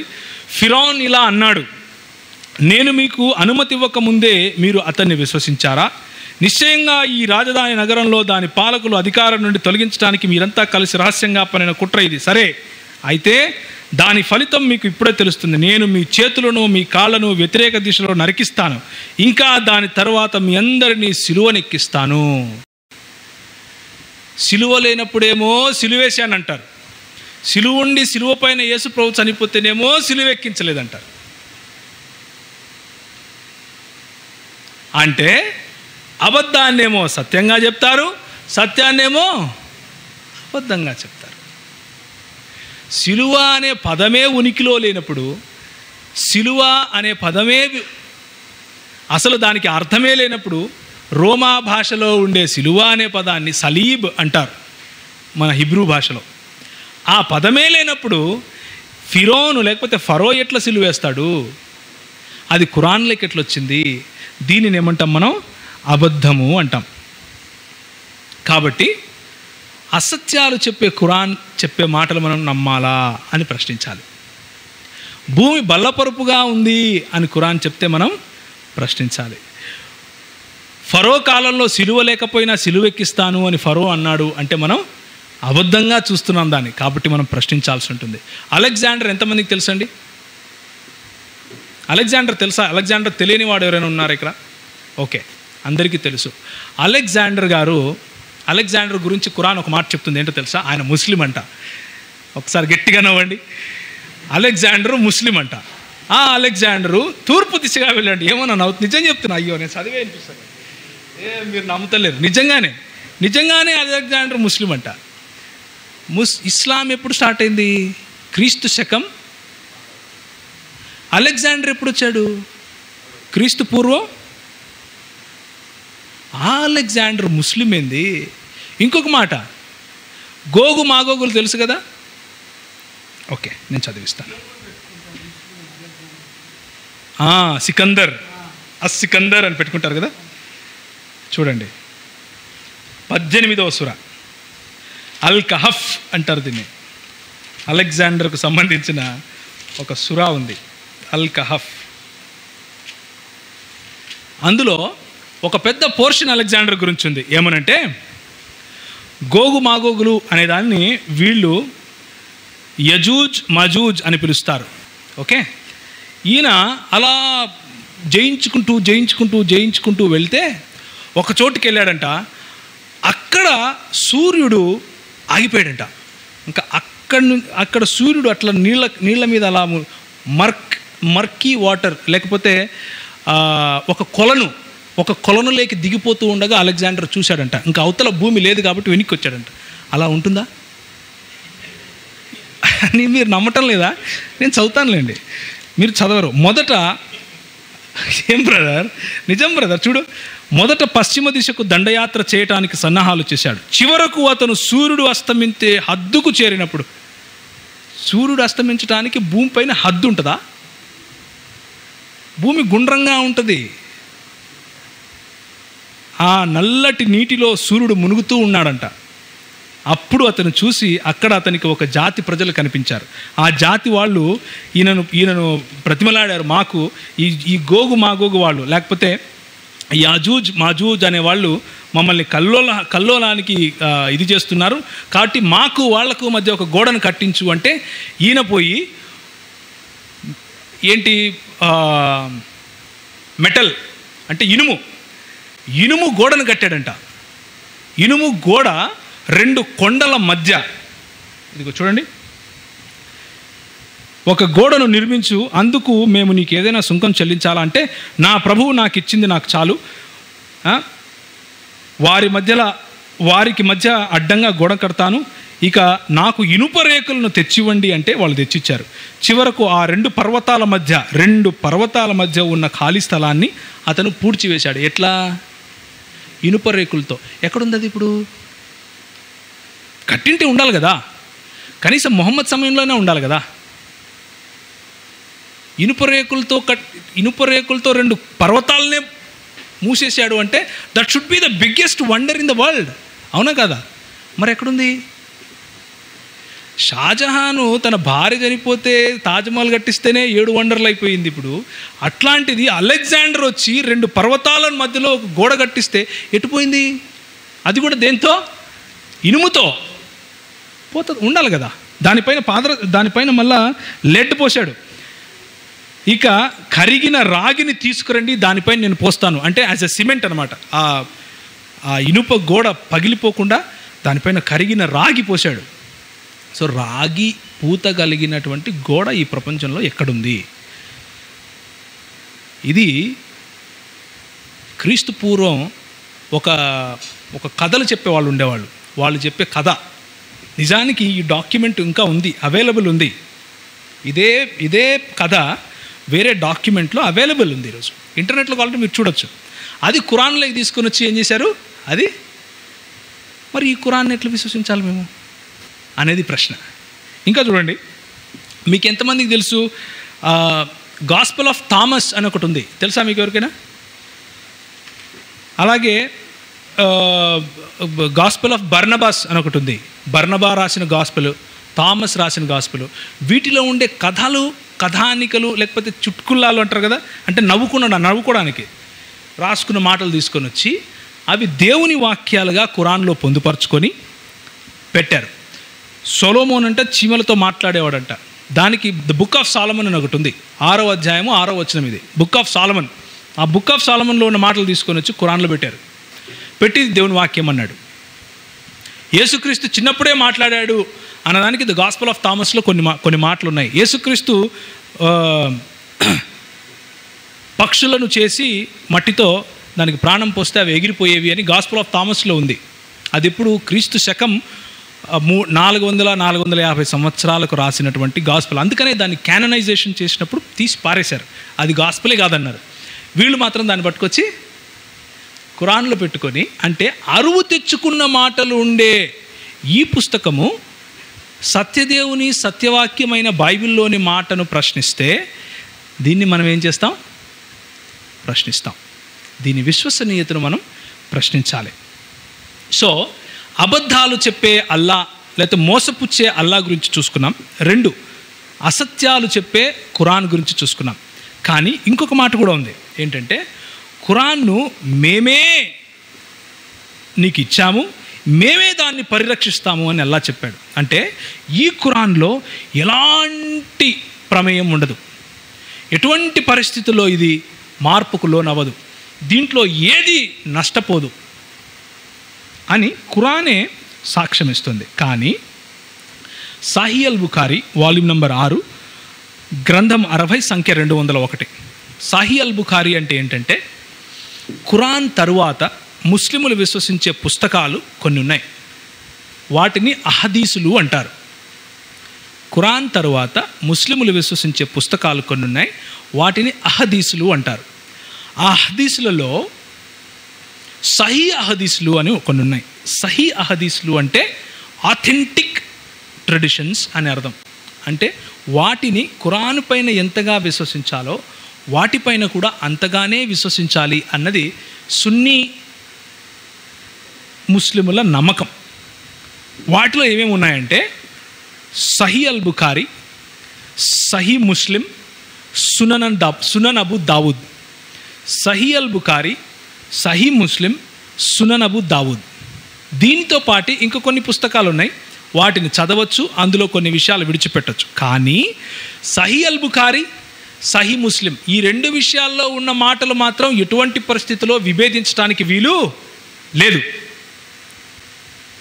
ఈ పుస్తకంలో ఉన్న మాట ఏంటంటే మొహమ్మద్ చనిపోయిన తర్వాత ఖుర్రాలు అంటే ఖురానును వల్లించేవారు చాలామంది బదర్ అనే యుద్ధంలో చనిపోతారు, ద బ్యాటిల్ ఆఫ్ బదర్. చనిపోయిన తర్వాత అక్కడి నుంచి తాబిత్ అనే ఆయనకు, ఉమర్ అనే ఆయనకి, తాబిత్ అనే ఆయనకి పిలిచి, బాబు మీరు ఖురాన్ను క్రోడీకరించాలి అంటే ఉమర్ ఏమంటాడంటే ఈ పర్వతాన్ని కదిలించమని చెప్పు, నేను కదిలిస్తాను, కానీ మొహమ్మద్ ప్రవక్త గారే చేయనటువంటి పనిని నేను ఎలా చేస్తాను, ఖురాన్ను క్రోడీకరించడం నా వల్ల కాదు అన్నాడు. లేదు లేదు, నువ్వు అలా అనడానికి వీల్లేదు, నువ్వు వెళ్ళి ఖురాన్ను క్రోడీకరించు అంటే ఆయన వెళ్ళి క్రోడీకరించడం మొదలు పెడతాడు. చెట్లపైన, ఆకులపైన, తాళపత్రాలపైన, ఎముకలపైన, చర్మాలపైన ఉన్న అన్ని ఆయతులను తీసుకొని వచ్చి వాటిని గుర్తుంచుకొని వల్లించే వాళ్ళను కూర్చోపెట్టి రాస్తూ వచ్చాడు. వీలైనంత రాశాడు. ఎక్కడెక్కడైతే విభేదిస్తున్నాడో వాటిని తీసి పాడేశాడు. ఎక్కడెక్కడైతే ఇద్దరు వల్లించే వాళ్ళు విభేదిస్తున్నారో వాటిని ఖురైష్ భాషలో, ఖురైష్ అంటే అరబీ మాట్లాడే వాళ్ళలో ఖురైష్ అనేది ఒక తెగ, 12 తెగలు ఉన్నాయి, అందులో ఖురైష్ అనేది ఒక తెగ. ఖురైష్ అనే తెగకు చెందినవాడే మొహమ్మద్ గారు. ఆ ఖురైష్ అనే తెగకు ఉన్నటువంటి యాసలో దాన్ని రాయండి అని చెప్పాడు. సో కానీ మొహమ్మద్ గారు Ubayy bin Ka'b, Abdullah ibn Masud అనే వీళ్ళిద్దరిని ఖురాన్ ఎవరైనా నేర్చుకోవాలంటే 4 దగ్గరికి వెళ్ళండి, వీళ్ళు నా తరువాత ఖురాన్ ఇంత బాగా తెలిసిన వాళ్ళు అని ధృవీకరించినాడో వాళ్ళలో 2 వీళ్ళు, Ubayy bin Ka'b, Abdullah ibn Masud. Ubayy bin Ka'b దగ్గర ఈరోజు ఉన్నటువంటి ఖురాన్ కంటే తక్కువ సురాలున్న ఖురాన్ ఉంది. అబ్దుల్లా ఇబ్న్ మసూద్ దగ్గర ఈరోజు ఉన్నటువంటి ఖురాన్ కంటే 3 సురాలు ఎక్కువగా ఉన్న ఖురాన్ ఉంది. అందుకని ఏం చేశారంటే అన్ని ఖురాన్లను తెప్పించి కాల్చేశారు. ఏం చేశారు? కాల్చేశారు. ఉమర్ గారు లాస్ట్కి ఒక ఖురాన్ చేసి ఇదే ఫైనల్ అని ఇచ్చాడు. పోనీ అదన్నా పెట్టుకున్నాడా? హఫ్సా అనే ఆమె దగ్గర ఉమర్ ఇచ్చేసి, హఫ్సా అనేది ఆమె కూతురు, ఇచ్చి వెళ్తే మదీనా ప్రాంతానికి చెందిన గవర్నర్ మర్వన్ అనే వ్యక్తి దాన్ని కూడా పట్టుకొని వచ్చి ఇది ఒరిజినల్ అని దీన్ని పూజించడం మొదలు పెడతారు, కాబట్టి దీన్ని కూడా మనం కాల్చేయాలని చెప్పి దాన్ని కూడా కాల్చేస్తాడు. మొట్టమొదటిగా ఖురాన్ను క్రోడీకరించేటప్పుడు తాళపత్రాలు, ఎముకలు ఏవేవైతే ఉన్నాయో వాటన్నిటినీ కాల్చేశారు. నంబర్ 1. నంబర్ 2, ఆయన క్రోడించిన ఖురాన్ను కాల్చేశాడు. నంబర్ 3, వేరీడ్ ఖురాన్స్ 7 రకాల అహరూఫులలో ఖురాన్లు ఉండేవి, వాటన్నిటిని తెప్పించి కాల్చేశారు. ఈరోజు బైబిల్లో ఏమైనా మార్పులు చెందాయా, మార్పులు చెందలేదా అని చూడాలి అంటే మనము డెడ్ సీ స్క్రాల్ వరకు వెళ్ళచ్చు, మోషే కాలం వరకు వెళ్ళచ్చు. చేత్తో రాసిన బైబిల్స్ ఈ రోజుకు మన దగ్గర ఉన్నాయి. 4000కు పైగా వ్రాతప్రతులు, అంటే చేత్తో రాసినవి, స్క్రైబల్ వ్రాతప్రతులు, మాన్యుస్క్రిప్ట్స్ ఈ రోజుకు మనకు మనం వెళ్ళి చూస్తాం ఏదైనా తప్పు ఉంది అంటే సరిదిద్దుకోవటానికి. వీళ్ళు ఎక్కడికి వెళ్తారు? ఏం లేదు, అన్నీ కాల్చేయటమే. సో మార్పు లేదు అని చెప్పుకునే ఖురాన్ అసలు మార్పు ఉందో లేదో కూడా తెలియని పరిస్థితిలో ఉంది. ఎందుకంటే ఒరిజినల్ లేదు కదా. ఒరిజినల్ ఉంటే మార్పు అయిందా లేదా చూస్తావు, ఒరిజినల్ లేకపోతే ఎలా చూస్తావు? అది ఈ ఖురాన్కు ఉన్నటువంటి సమస్య. మరి ఇది చెప్పే మాటలు మనం నమ్మాలా అనేది ప్రశ్న. గుడ్ ఫ్రైడే సమయం వచ్చింది. అది ఫ్రైడేయా, వెన్స్డేయా, థర్స్డేయా, సండేయా ఇంపార్టెంట్ కాదు. ప్రభు చనిపోయాడు మన కోసం, అది ఇంపార్టెంట్. ప్రభు తిరిగి లేచాడు, అది ఇంపార్టెంట్ మనకి. ఆయన శిలువ పైన పలికిన మాటలు మనకి ఇంపార్టెంట్. ఎందుకు? ఆయన శిలువ పైన కాకుండా మామూలుగా పలికిన మాటలు ఇంపార్టెంట్ కాదా? అవి ఇంపార్టెంటే, అన్నీ ఇంపార్టెంటే మనకి. ప్రభువు ఏ మాట పలికినా కానీ మనం దాన్ని దేవుని వాక్యంగా తీసుకుని మరి పెట్టుకున్నాం. ప్రవక్త పలికిన ప్రతి మాటలను మనం భద్రపరుచుకున్నాం. అది క్రైస్తవులు, యూదులు చేసినటువంటి పని. దేవుడు వాళ్ళని ఆ విధంగా నేర్పాడు. వీళ్ళకేం నేర్పాడంటే, మొహమ్మద్ గారు చనిపోతున్నారు, బెడ్ మీద ఉన్నారు, ఇంకా చనిపోతారు, ఇంకొక కొన్ని గంటల్లో చనిపోతారు. ఆయేషా, తర్వాత ఆయన ఆయన ఆయన భార్యలు, ఆయన ఉమర్ అంటే ఆయన శిష్యుడు, అబూబకర్, అందరూ ఉన్నారు అక్కడ, అందరూ చుట్టుపక్కల ఉన్నారు. ఇంకా చచ్చిపోతాడు. ఆయన చెప్పాడు, నాయనా మీరు విశ్వాసం నుంచి తొలగిపోకుండా ఉండటానికి, జాగ్రత్తగా వినండి ఈ మాట, మీకు చాలా ఉపయోగపడుతుంది. మీరు విశ్వాసంలోంచి తొలగిపోకుండా ఉండటానికి అతి శ్రేష్టమైన మాట చెప్తున్నాను. చూడండి ఏముందో. Come let me write for you a statement after which you will not go stray. మీ విశ్వాసం నుంచి మీరు మరలిపోరు. అలాంటి మాట నేను మీకు చెప్తున్నాను. పెన్ను పేపర్ తీసుకురండి అంటే ఆయన ఏమన్నాడంటే, మా దగ్గర మొత్తం ఖురానే ఉంది, నువ్వు చెప్పేది ఏందన్నారు. మా దగ్గర మొత్తం ఖురానే ఉంది, నువ్వు చెప్పేది ఏందయ్యా, చచ్చిపో అన్నారు. నేను చెప్పటం లేదు, అది ఏమంటే Sahih al Bukhari volume number 7 book number 70 number 573. Sahih al Bukhari volume number 7 book 70 number 573. అది వాళ్ళు చెప్పే మాట. అంటే ఆయన ఏ మాట అయితే చెప్తున్నాడో అప్పుడు ఆ మాట ఈరోజు ఖురాన్లో ఉందా లేదా? ఆ మాట లేదు కాబట్టి ఈ ఖురాన్లో మార్గభ్రష్టత్వం పట్టే అవకాశం ఉందా లేదా? ఏమన్నాడు ఆయన? అది నేను రాసించేది, నేను ఏదైతే చెప్తున్నానో అది మీరు తెలుసుకుంటే you will not go astray. మీరు తప్పిపోరు. మీరు రాసుకోలేదు కాబట్టి తప్పిపోయే అవకాశం ఉందా? ఇప్పుడు తప్పిపోయింది ఎవరు? క్రైస్తవులా, ముస్లిములా? ఇది సమస్య. అబద్ధాలు చెప్పే, మోసాలు చేసే అల్లా, అబద్ధము లేకపోతే అసత్యాలు చెప్పే ఖురాను, సంపూర్ణము అని చెప్పుకునే ఖురాన్లో క్రోడీకరించే సమయంలో మార్పులు చేర్పులు జరగటం, అదే ఖురాన్లో ఆఖరి మాట, తన జీవితానికి ఆఖరి మాటగా మొహమ్మద్ చెప్తా ఉంటే మా దగ్గర ఖురానే ఉంది, నువ్వు చెప్పేది ఏందిలే అన్నారు. ఇది మరి ఇప్పుడు అసలు విషయం వస్తుంది. చూడండి 12వ అధ్యాయము అసలు విషయం ఇది. This is a missile for you. మీరు ఎవరైనా యుద్ధానికి వెళ్తే మిసైల్స్ వాడతారు కదా, this is a missile for you. ఇది కనుక మీరు గుర్తుపెట్టుకుంటే ఇట్ విల్ హెల్ప్ యూ. ఇది మీకు చాలా ఉపయోగపడుతుంది. మీరు రాసుకుంటారో, మైండ్లో పెట్టుకుంటారో, పిక్చర్ తీసుకుంటారో మైండ్లో, మీ ఇష్టం. కానీ ఇది గుర్తుపెట్టుకోండి. 12వ అధ్యాయం 111వ వచనం, చాప్టర్ 12 వర్స్ 111. ఇదేం చెప్తుందంటే, వాస్తవానికి ఇవి ఇదివరకు వచ్చిన గ్రంథాలకు ధృవీకరణ, ప్రతి విషయానికి వివరణ, విశ్వసించేవానికి హితబోధ, దేవుని కారుణ్యం. ఈ ఖురాన్ ప్రతి విషయానికి ఏంటంట అంటే, బైబిల్లో ఏదైనా మీకు బైబిల్ను ధృవీకరించడానికే ఇది వచ్చింది, కానీ అందులో ఉన్న విషయాలను కూడా ఇది ఏం చేస్తుంది? వివరిస్తుంది. వివరణ అంటే ఎక్స్ప్లెనేషన్. కేవలం 12, 111 చూస్తే సరిపోదు. 6వ అధ్యాయము 114. నీవు శంకించే వారిలో చేరిపోవద్దు. సత్యం రీత్యా న్యాయం రీత్యా నీ ప్రభువు వాక్కు పరిపూర్ణమైనది. పరిపూర్ణము అంటే అర్థం ఏంటి సార్? ఏంటి సార్ పరిపూర్ణం అంటే? ఇంగ్లీష్లో ఏముందంటే it is complete in truth అని ఉంది. Complete in truth. నెంబర్ 2, అన్ని విషయాలకు వివరణ. ఇప్పుడు నాకేంటంటే నా క్వశ్చను, లేకపోతే క్రైస్తవులు అడగాల్సినటువంటి ప్రశ్న ఏంటంటే, కంప్లీట్ అయినప్పుడు, అన్ని విషయాలకు వివరణ అయినప్పుడు, మీరు ముస్లింలు పుట్టిన వెంటనే ఏం చేస్తారు? పిల్లలకి 8వ రోజు చేస్తారా? తెలుసా మీకు ఆ విషయం? మరి ఖురాన్లో ఎక్కడుంది? ఎందుకు చేయాలి? ఆశ్చర్యపరిచే మాట, ఖురాన్లో లేదు సున్నతి చేసుకోమని. Where did they get this concept from? Complete పుస్తకంలో విశ్వాసం గురించిన మూలాలు లేవే. తౌహీదే సున్నా అంటే దేవుడు ఒక్కడే అని చెప్పే తౌహీద్ అంటే ఒక డాక్ట్రిన్. ఖురాన్లో ఎక్కడుంది? లేదు.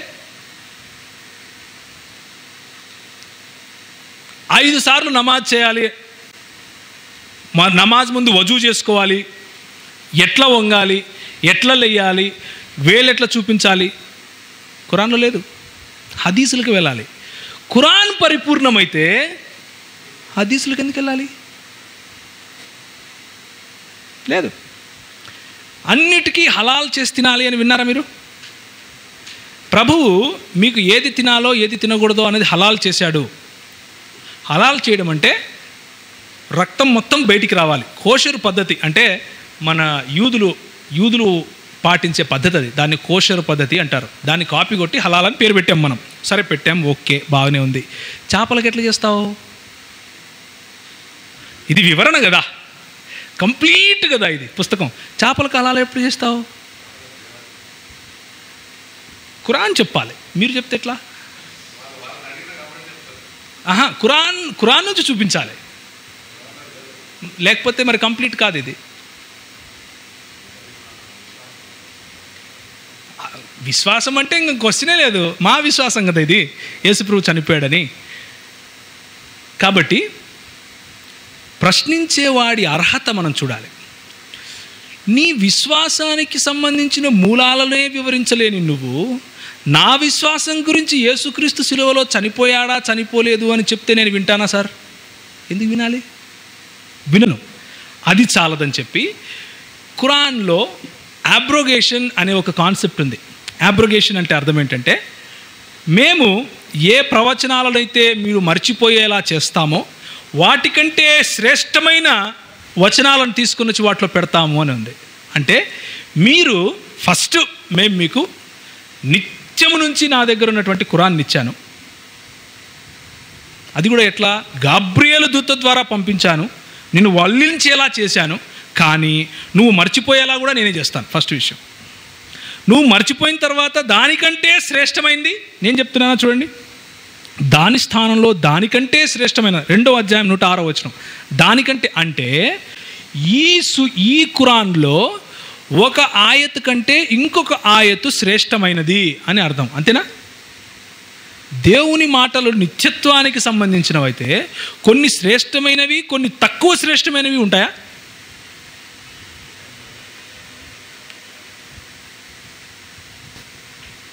సో వమా కతలుహు యకీనా, ఆయన నిశ్చయముగా చంపబడలేదు అనేది శ్రేష్టమైందా అతి శ్రేష్టమైందా? తక్కువ శ్రేష్టమైందేమో. దాని తర్వాత ఇంకొకటి వచ్చిందేమో, అది మర్చిపోయేలా చేసి ఇంకొకటి పెట్టాడేమో. Who knows? ఏంటి సార్, అంతేనా కాదా? ఇది మనం చెప్పే మాట కాదు కదా, వాళ్ళే చెప్తున్నారు కదా. శ్రేష్టమైనది తీసుకొని వస్తాం. అసలు ప్రవక్త చనిపోయే ముందు మీరు విశ్వాసం నుంచి తొలగిపోరు, నేను ఈ మాట చెప్తాను అనేదే యేసుక్రీస్తు నిజంగానే చనిపోయాడు అన్న వాడు ఆయన నమ్ముకో అనేమో రాసుకోలేదు కదా. ప్రవక్త ఆ విషయం చెప్పేవాడేమో, వాళ్ళ ప్రవక్త. మనం ప్రవక్తను ఒప్పుకోం, మనకు అవసరం లేదు. సో కంప్లీట్ నేను అని చెప్పుకునే ఖురాన్ కంప్లీట్ కాదు. సమయం లేదు కాబట్టి కోల్పోబడిన ఖురాన్ అనేది చెప్పను. ఇంకొకసారి సమయం వచ్చినప్పుడు చూసుకుందాం. అంటే ఖురాన్లో చాలా భాగం కోల్పోబడింది, ఆ విషయం తర్వాత చెప్తాను. ఇప్పుడు ముహమ్మద్ యొక్క విశ్వసనీయత చూస్తాం. మనం అల్లా విశ్వసనీయత చూసాం, ఖురాన్ యొక్క విశ్వసనీయత చూసాం. ఈ రెండిటి విశ్వసనీయత ఆధారంగా యేసు సిలువపైనికి ఎక్కించను లేదు, సిలువపై చనిపోలేము లేదు అనే మాటను మనము నమ్మాల్సిన అవసరం లేదు అన్న విషయంకి వచ్చాం. ముహమ్మద్ గారి గురించి చూద్దాం. ప్రశ్నలు ఏవైనా ఉంటే లాస్ట్ 10 minutes ఇస్తాను. We will have nice discussion. ఇది కంప్లీట్ అయిపోయిన తర్వాత we will stay focus on the subject. Muhammad యొక్క విశ్వసనీయత చూద్దాం. ముహమ్మద్ గారు ఆయన పర్సనల్గా ఆయన వ్యక్తిగత జీవితంలో 190 చేసి ఉండొచ్చు, మనకి ఇబ్బంది లేదు. ఆయనకి ఎంతమంది భార్యలు ఉన్నారు, ఏంటి, ఇవన్నీ వద్దు. మనకు కావాల్సింది ఏంటంటే ఆయన చెప్పే వాటిలో సత్యం ఉందా లేదా అనేది చూడాలి మనం, అంతే. మిగిలిన వాటితో మనకు సంబంధం లేదు. సో ఇది చూద్దాం. ఆయిషా చెప్పిన మాటలు. ఆయిషా అంటే ఎవరంటే ముహమ్మద్ గారు ఆమె 6 ఏళ్ల వయసులో ఉన్నప్పుడు, ఈయన దాదాపు 40 చిల్లర 50 దగ్గరకు వచ్చేటప్పుడు ఆయన పెళ్లి చేసుకున్నటువంటి ఒక చిన్న అమ్మాయి. ఆ అమ్మాయికి 9 సంవత్సరాలు వచ్చిన తర్వాత ఆమెతో ఆయన ఆ పెళ్లిని ఖాయం చేశాడు. అంటే నిజంగా ఆమెను భార్యగా చేసుకున్నాడు, శారీరకంగా కూడా. ఈమె అంటే ఆయనకు చాలా ఇష్టం, చాలా దగ్గరగా ఉంటుంది. ఆమె చెప్పే మాట ఏంటంటే ప్రవక్త గారి పైన ఒక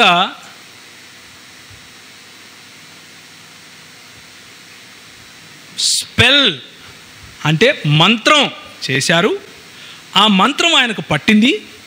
ఆ మంత్రం పట్టడం వల్ల ఆయన తన భార్యలలో కొంతమందితో ఆ రోజు రాత్రి గడపకపోయినప్పటికీ గడిపాననుకోవటం, గడపని వారితో గడిపాననుకోవటం, గడిపిన వారితో గడపలేదు అనుకోవటం. అంటే ఆయనకు అంతగా దాని ఇన్ఫ్లుయెన్స్లో ఉండిపోయాడు. నేను చెప్పటం లేదు, చూడండి. ఆయిషా చెప్తా ఉంది. ఇది సహీ అల్ బుఖారీ నుంచే తీసుకున్నాం. Sahih al Bukhari volume number 5 పుస్తకం 59 సంఖ్య 369.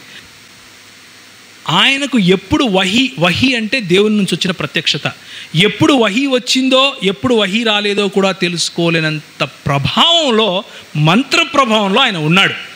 6 నెలలు. ఎన్ని నెలలు? 6 నెలలు. సొంత భార్యతో రతి జరిపినా కానీ జరపలేదనుకోవటం, అదే సొంత భార్యతో జరపకపోయినా కానీ జరిపినాననుకోవటం. ఇంత అన్యోన్యమైన సంబంధంలోనే ఆయనకు కన్ఫ్యూజన్ ఉన్నప్పుడు ఖురాన్లో ఎన్ని వచనాలు అట్లా కన్ఫ్యూజన్తో రాసి ఉండొచ్చు అన్నది మన ప్రశ్న. వమా కతలుహు యకీనా అన్న మాట కూడా కన్ఫ్యూజన్లో రాసాడేమో, మనకేం తెలుసు? Do we know that? మంత్ర ప్రభావంలో ఆయనకు తెలియక రాశాడేమో. కాబట్టి ముహమ్మద్ గారి విశ్వసనీయతను మనం ప్రశ్నించాల్సి ఉంటుంది. అట్లాగే ఆయనతో జబీర్ బిన్ అబ్దుల్లా అనే వ్యక్తి ఇచ్చిన వివరణ ఇది.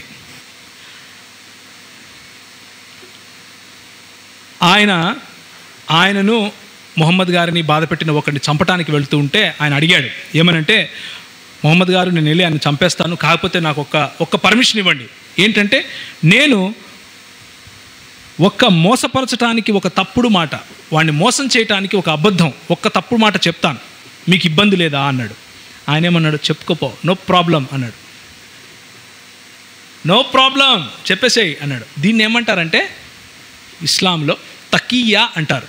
తకియా అంటే అర్థం ఏంటంటే మీ స్వధర్మ రక్షణ కోసం, ఇస్లామును కాపాడుకోవడం కోసం మోసం చేసినా, అబద్ధం ఆడినా అది మీకు తప్పు కాదు, అది హరాం, దట్ ఈజ్ ఓకే అని చెప్పేది ఇది. సో వమా కతలుహు యకీనా అనేది కూడా మోసం చేయడం కోసం చెప్పాడేమో. అబద్ధం చెప్పమని చెప్పినవాడు అబద్ధం చెప్పకుండా ఉంటాడా అనేది ప్రశ్న. సో అల్లాహ్ విశ్వసనీయత చూసాం, ఖురాన్ విశ్వసనీయత చూసాం, అలాగే ముహమ్మద్ గారి విశ్వసనీయత చూస్తున్నాం. ఖురైష్ వారి అల్లత్, అల్ మనత్, అల్ ఉజ్జా, ఈ 3 దేవతలు, అల్లత్, అల్ మనత్, అల్ ఉజ్జా అనే ఈ 3 దేవతలు అల్లాహ్ పిల్లలుగా అప్పుడున్నటువంటి ఖురైష్ జాతి వారిని ఆరాధించేవాళ్ళు, పూజించేవాళ్ళు. వారి ముందు సాష్టాంగపడి నమస్కరించేవాళ్ళు. ఈయన మాత్రం విగ్రహాలను పూజించకూడదు అని చెబుతూ వస్తూ ఉంటే వాళ్ళు కోప్పడినప్పుడు వాళ్ళను కూడా ఇస్లాం వైపు ఆకర్షించడం కోసం ఈయనేమన్నాడంటే అల్లత్ అల్మనత్ అల్ ఉజ్జా అనే ఈ ముగ్గురు కూడా దేవుని పిల్లలు, వీరికి ప్రార్థిస్తే వీళ్ళు వెళ్ళి మన కోసం ప్రార్థిస్తారు, ఇది ఓకే అన్నాడు. అంటనే అందరూ ఇలా సాష్టాంగపడి నమస్కారం చేశారు ముహమ్మద్ గారితో సహా. అందులో ఒక్క ముసలి వ్యక్తి ఆయన చేయలేదు. ఓకే, ఆ అల్లత్ అల్మనత్ అల్ ఉజ్జా అనే దానికి వీరు అల్లాహ్ పిల్లలే అని చెప్పటానికి వచ్చినటువంటి ఆయత్నే సాటనిక్ వర్సెస్ అంటారు. సాటనిక్ వర్సెస్ అని ఎంతమంది ఉన్నారు? దీనికోసం సల్మాన్ రష్దీ అనే అతన్ని ఉరేయడానికి కూడా పాకిస్తాన్ గవర్నమెంట్ వెనుకాడలేదు, ఉరి వేయలేదులేండి. ఆయన వెళ్ళి లండన్లో కూర్చున్నాడు. బట్ ఎనీవేస్, అల్లత్ అల్మనత్ అల్ ఉజ్జా అనే ఈ ముగ్గురు దేవతలను అల్లాహ్ పిల్లలుగా ఆయన చెప్పటం, అది ఖురాన్లో క్రోడీకరించడం, దానికి అల్లాహే స్వయంగా చెప్పటం, నీ నోటిలో ఆ మాటలు సైతాన్ పెట్టింది కానీ నేను వాటిని తీసేశాను కాబట్టి ఖురాన్లో లేదు. ఇప్పుడు అది చూడు, ఎంత వాళ్ళకి ఇష్టం వచ్చినట్లు వాళ్ళు దేవుని వాక్యంగా చెప్పుకునే ఖురాన్ని మార్చుకోవటం. ఆయనతో పాటు అబ్దుల్లా బిన్ అబ్జర్ అనే వ్యక్తి ఖురాన్ ఈయన వల్లిస్తూ ఉంటే ఆయన రాసేవాడు, ముహమ్మద్ గారు వల్లిస్తూ ఉంటే ఆయన రాసేవాడు. అప్పుడు ఆయన చేతి పైన సైతాను ప్రభావం చూపించి తప్పులు చేసేలా చేశాడంట. మరి వమా కతలుహు యకీనా అనేది కూడా అలాంటి తప్పే ఉండొచ్చు కదా, అవునా కాదా? మనం చెప్పటం లేదు. ఎక్కడున్నది? Sunan Abu Dawood book number 39 number 4345 అందులో ఉన్నటువంటి మాట. ఈ వ్యక్తి ఇస్లాంను విడిచిపెట్టి వెళ్ళిపోయి తిరిగి వస్తాడు. అప్పటికే ముహమ్మద్ గారు ఇచ్చినటువంటి రూల్ ఏంటంటే, అల్లాహ్ చెప్పినటువంటి రూల్ ఏంటంటే ముహమ్మద్ గారికి ఇస్లాంను విడిచిన ఎవరినైనా సరే చంపేయాల్సిందే. కానీ ఆ వ్యక్తి తిరిగి వచ్చినప్పుడు మాత్రం ఆయన తీసుకుని ఆయన ఆహ్వానిస్తాడు. అక్కడ కూడా ఖురాన్ తప్పిపోతుంది. ఇంకా ఆఖరి మాట ఇది చెప్పి నేను ముగిస్తాను. ఖురాన్లో చాలా మటుకు ఆయతులు కేవలం ముహమ్మద్ గారిని సంతోషపెట్టడం కోసమే వచ్చినట్లు కనిపిస్తాయి. ఉదాహరణకు 33, 53, 33, 37 వాళ్ళ ఇంటికి అతిథులు వస్తే భోజనం చేస్తూ ఉంటే వాళ్ళ కోసం అల్లాహ్ ఇచ్చినటువంటి, బై ది వే ఖురాన్ అనేది నిత్యత్వం నుంచి రాయబడి అల్లాహ్ దగ్గర ఉన్నటువంటి పుస్తకం కదా.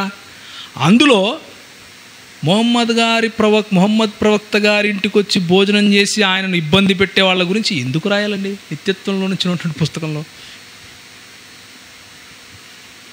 అది ఎలా అన్క్రియేటెడ్ బుక్ ఇది, మీకు తెలుసో లేదో. అంటే ఎవరు సృష్టించని అల్లాహకు ఈక్వల్గా ఉండే పుస్తకం ఇది. ఆ పుస్తకంలో వాళ్ళ ఇంటికి అతిథులు వస్తారు, భోజనం చేస్తారు, ఈయనను సతాయిస్తారు. కాబట్టి ఒక ఆయతు రావాలి. ఏమని చూడండి, 53వ వచనం ఏముందంటే, ప్రవక్త విశ్వాసులైన ప్రజలారా, దైవ ప్రవక్త ఇళ్లలోకి అనుమతి లేకుండా ప్రవేశించొద్దు, భోజన సమయానికై కాచుకొని కూర్చోవద్దు, మిమ్మల్ని భోజనానికి పిలిస్తే తప్పకుండా వెళ్ళండి, అయితే భోజనం చేసిన వెంటనే బయటికి వెళ్ళిపోండి, పిచ్చాపాటి మాటలు మాట్లాడుకుంటూ ఉండొద్దు, మీ చేష్టలు ప్రవక్తకు కష్టం కలిగిస్తాయి. సో ప్రవక్తకు కష్టం కలిగిస్తే కూడా వచ్చినటువంటి ఆయతులు ఉన్నాయి. సో అలాగే కొడుకు భార్యను చూసి మోహించి ఆమెను పెళ్లి చేసుకోవాలనుకుంటాడు. ఇదే 33వ అధ్యాయము 37వ వచనం చూడండి. కొడుకు భార్యను అంటే ఆయన దత్తత తీసుకున్నటువంటి జయిద్ బిన్ మొహమ్మద్ అనే వ్యక్తికి తర్వాత ఆయన భార్యను చూసి ఆమె నగ్నంగా ఉండడం చూసి మోహించి పెళ్లి చేసుకుంటాడు. అప్పుడు అల్లాహ్ ఈ ఆయత్ పంపించాడు వెంటనే. ఏమనంటే, ఓ ప్రవక్త, నీవు ఏ వ్యక్తికి మేలు చేశావో, అంటే జయిద్ బిన్ మొహమ్మద్, నీవు నీ భార్యను విడిచిపెట్టకు, అల్లాహ్కు భయపడు అని నువ్వు చెప్తున్నావు. ఆ సమయాన్ని జ్ఞాపకం తెచ్చుకో, అల్లాహే ఎక్కువ హక్కుదారుడు. తరువాత జయిద్ అంటే తన కొడుకు ఆమె విషయంలో తన అవసరాన్ని పూర్తి చేసుకున్నప్పుడు మేము ఆమె విడాకులు పొందిన స్త్రీతో నీకు వివాహం జరిపించాం. విడాకులు పొందిన స్త్రీ అనేది బ్రాకెట్లో పెట్టుకున్నారు, వీళ్ళు బ్రాకెట్లో పెట్టుకున్నారు. అది అరబీ భాషలో లేదు. విశ్వాసులకు తమ దత్తపుత్రుల భార్యల విషయంలో వారు తమ భార్యలకు సంబంధించిన తమ అవసరాన్ని పూర్తి చేసుకున్నప్పుడు ఏ విధమైన ఇబ్బంది కలగకుండా ఉండేందుకు ఇప్పుడు అసలు దత్తపుత్రులనే పెట్టుకోవద్దు అని చెప్పాడు. ఈ ఆయత ఎందుకు వచ్చిందంటే, మీరు ఇంకా ఎవరిని దత్తత తీసుకోవద్దు.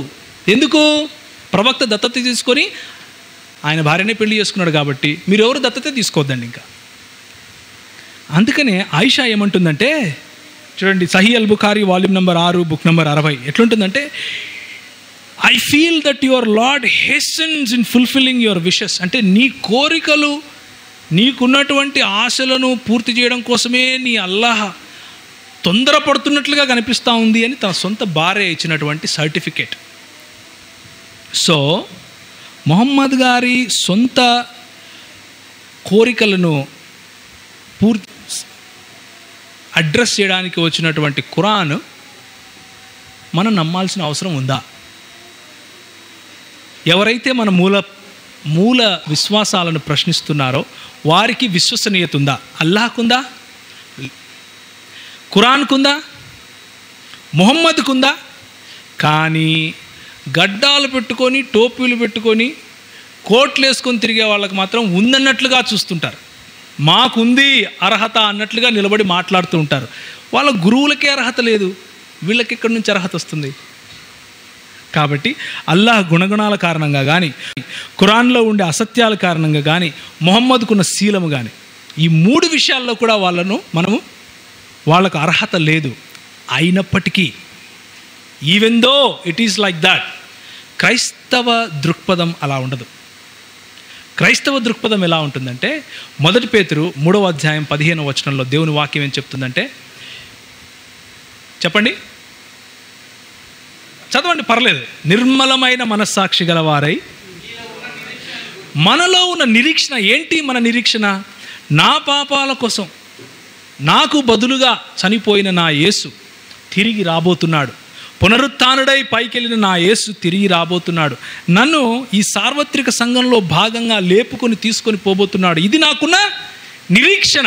ఆ నిరీక్షణ గురించి హేతువు ఎవరైనా అడిగితే, చూడండి ఏముంది అక్కడ, హేతువు అడుగు ప్రతివానికి అందులో అల్లా ఉన్నాడు, ఖురాన్ ఉంది, ముహమ్మద్ ఉన్నాడు, దావా ప్రచారకులు కూడా ఉన్నారు. వాళ్ళు హేతు అడిగితే మనం ఏం చేస్తాం? సాత్వికముతో, భయముతో సమాధానం తప్పకుండా చెబుతాం. నెక్స్ట్ 2 సెషన్స్లో మీరు అదే చూస్తారు. వీళ్ళకి అర్హత లేదు, అయినప్పటికీ మనకు బైబిల్ వాక్యం చెప్పే సందేశం ఏంటంటే, ఇలాంటి వాళ్ళు ప్రశ్నించినా కానీ మీరు సాత్వికంతో సమాధానం చెప్పాలి. మనం చెబుదాం. నెక్స్ట్ సెషన్లో సమాధానం చూస్తారు. బైబిల్ తరఫు నుంచి వచ్చినటువంటి సమాధానాలు మీరు చూస్తారు. 66 పుస్తకాలు లేఖనముగా భావించే మనము అందులో ఏ పుల్లైనను సున్నైనను పోదు. పర్వతములు గతించిపోతాయి, భూమి ఆకాశములు గతించిపోతాయి, కానీ యేసు ప్రభువు చెప్పిన మాట 66 పుస్తకాల్లో మీ దగ్గర ఉన్నటువంటి ఏ ఒక్క మాట అన్క్వెశ్చనబుల్, ఇర్రివోకబుల్, అన్ఛాలెంజబుల్. తలలు వంచితే ప్రార్థన చేసుకుందాం. మహాఘనుడైనటువంటి మన దేవుడు, మోసములు చేయనివాడు, పై ఎత్తులు వెయ్యనివాడు, భూమ్యాకాశములను సృష్టించిన వాడు, ఎవరిని తను తప్ప ఎవరిని దేవతలుగా గుర్తించని మన దేవుడు,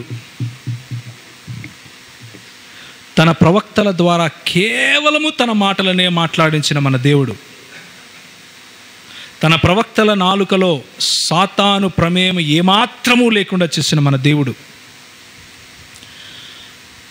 అబద్ధ ప్రవక్తలు వస్తారు, మేకవన్య పులులు ఉంటాయి, మేకవన్య తోడేళ్ళు మీ మధ్యలో నుంచే వస్తున్నాయి అని వార్న్ చేసిన మన దేవుడు, 66 పుస్తకాలు కలిగిన మన పరిశుద్ధ గ్రంథము లేఖనము, మన ప్రభువు, మన కోసం ప్రాణం పెట్టిన మన ప్రభువు. ఈ 3 విషయాలు, వీటి విశ్వసనీయత గనక మనం చూస్తే దాని ఔన్నత్యం మనకు అర్థమవుతుంది. ఈ లేఖనంలో చెప్పిన మాటలను ప్రశ్నించే అర్హత కానీ విశ్వసనీయత కానీ మనం ఇంతవరకు మాట్లాడుకున్నట్లు ఈ ముగ్గురికి లేనే లేదు. కాబట్టి దేవుని స్తుతిద్దాం, దేవుని ఘనపరుద్దాం. ప్రభువా, how blessed it is lord to be in your fold. నీ మందలో నేను చేరటం ఎంత ధన్యం ప్రభువా, ఇది ఎంత ధన్యత.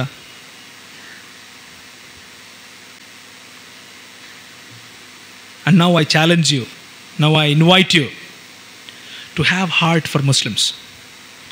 ముస్లింల కొరకు హృదయం కలిగి ఉండాలని నేను మిమ్మల్ని ఆహ్వానిస్తున్నాను.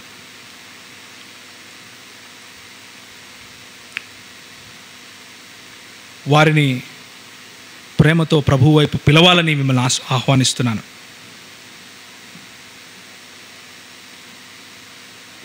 ముస్లింలను ప్రేమించడానికి, ముస్లింలను ఇవాంజలైజ్ చేయటానికి, ప్రభువు వైపుకు పిలవటానికి, సాదరంగా ఆహ్వానించటానికి, ధైర్యంగా ముందుకెళ్తాము అని మీలో ఒకరిద్దరు కమిట్మెంట్ తీసుకున్నా కానీ మేము ఇక్కడికి రావటం ఆ పర్పస్ ఫుల్ఫిల్ అవుతుంది. ప్రేమ కలిగిన తండ్రి, కృప కలిగిన దేవ, మీరు మాకిచ్చిన ఆజ్ఞను అనుసరించి మా నిరీక్షణ నిమిత్తం హేతు అడిగే ప్రతి వానికి సమాధానం చెప్పటానికి మీరు మాకు సహాయం చేయండి. అలాంటి హృదయాన్ని దయచేయండి. మా మధ్య మీరుండి నడిపించినందుకు స్తోత్రములు. రానున్న సమయాన్ని కూడా మీకు అప్పచెప్పుకుంటున్నాం. మమ్మల్ని ప్రభువా మీరు మా మధ్య నుండి నడిపించి మా మనోనేత్రములు తెరిపించి లేఖనాలలో ప్రభువా మరి మునిగటానికి, లేఖనాలను అర్థం చేసుకోవటానికి, అవగాహనను పెంచుకోవటానికి సహాయం చేయమని, మీ మరణ పునరుత్థానాలను ప్రభువా మా హృదయాలలో మీరు పదిలంగా ఉంచినందుకు మీకు వందనాలు చెల్లించుకుంటూ, అది తెలియని వారికి తెలియచెప్పటానికి మీరు మాకు జ్ఞానాన్ని, బుద్ధిని దయచేయమని చిన్ని ప్రార్థనను యేసుక్రీస్తు వారి శ్రేష్టమైన నామంలో అడిగి వేడుకుంటున్నాము తండ్రి. ఆమెన్. వారి